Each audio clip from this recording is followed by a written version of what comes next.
अरे मेरी प्यारी गंगी, अरे मैं तो तुम्हारे घर से तुम्हारा पीछा कर रहा था कि कहीं रास्ते में अफसर मिले और मैं तुमसे कुछ बातें कर सकूं। मुझे तो ऐसा लगता है मानो आज पूरी अयोध्या नगरी अपने घरों से निकलकर बाहर रास्तों पर अलग अलग समूहों में बट गई हो। हाँ, क्या तुम जानते नहीं श्रीधर, कल प्रातः महाराज दशरथ युवराज राम जी का राज्याभिषेक करेंगे। इस बात से तो मानो सारी अयोध्या नगरी उत्सव मना रही हो। हाँ हाँ मेरी अम्मा, मैं जानता हूँ और इसी कारण बस तो मैं तुम्हें यहाँ मिलने आया हूँ कि मेरे पिताजी राजकुमार राम जी की आराधना करते हैं। हाँ गंगी, मैं जानता हूँ। और जब अगली सुबह तुम्हारे पिताजी श्री राम जी को उनके जन्म दिवस की शुभकामनाएं देने जा रहे थे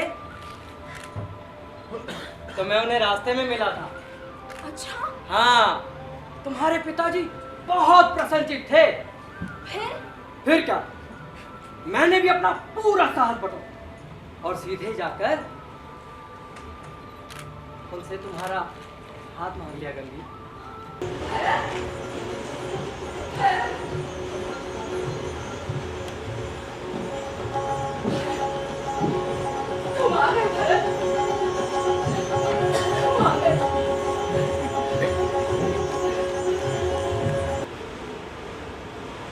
तुम्हारे पिताजी भी मृत्यु के अधीन,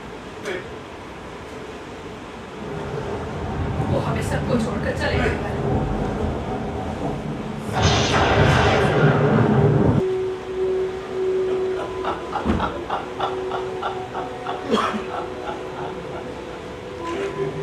पिताजी!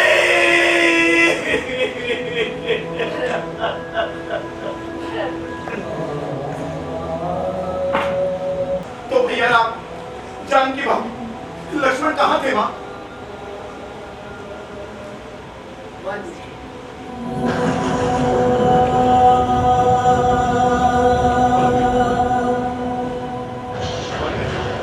जिसने मेरे पिता की हत्या की, मेरे भैया राम को देश निकाला भी,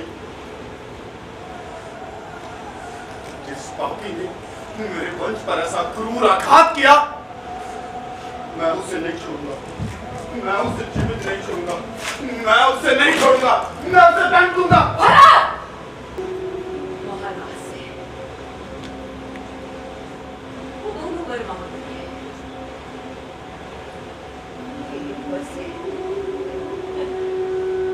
एक वचन तेरे लिए अयोध्या का राज सिंहासन।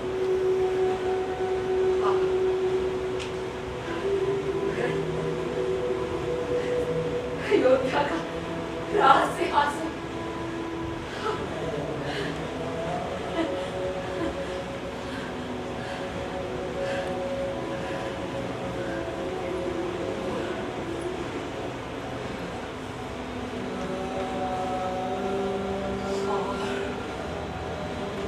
दूसरे वर से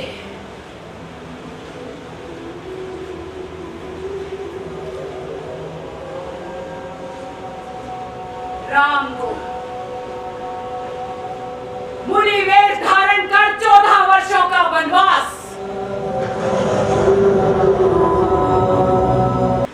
सोचिए, सोचिए अगर यही सब माता कौशल्या मेरे साथ करती तो तेरे हृदय पर क्या बीतती। लेकिन मैं ये जानता हूं कि अगर माता कौशल्या तुम्हारे स्थान पर होती तो ऐसा नर्क कभी न करती।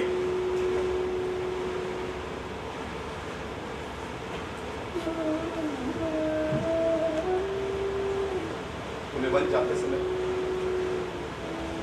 भैया राम के राष्ट्रीय वस्त्र, मुकुट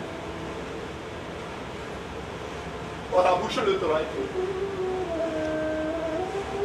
हाय आवाज क्या बीती होगी माता कौशल्या के हृदय पर।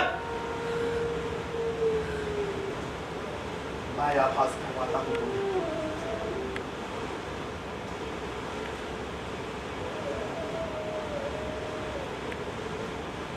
नहीं,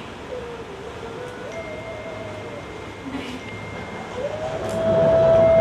नहीं, नहीं,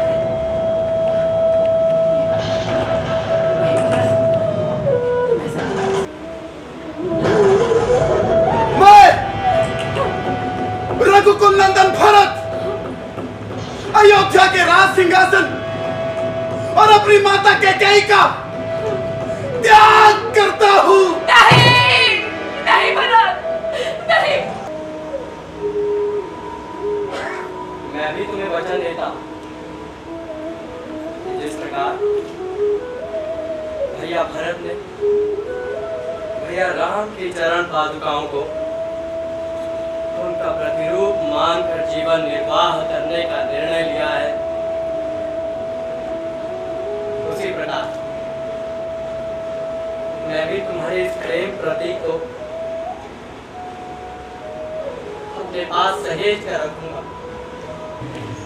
एक संपूर्ण अध्याय।